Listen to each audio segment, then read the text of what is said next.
Right, so this is brother printer, and the problem this was showing to me this morning was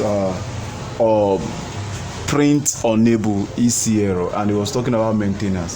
So what happened was that after trying to on and off, like what you always have, that on and off, and it did not work. So what I did was very, very simple, so to say, but not simple, that's the honest truth. So I had to off it and then just kind of open this place just for me to realize that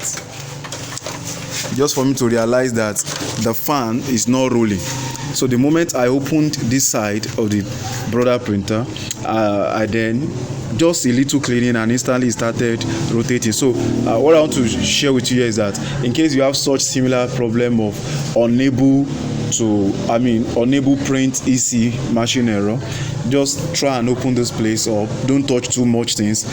Ensure that the fan is well connected, and then clean it, and that is all. All right, bye.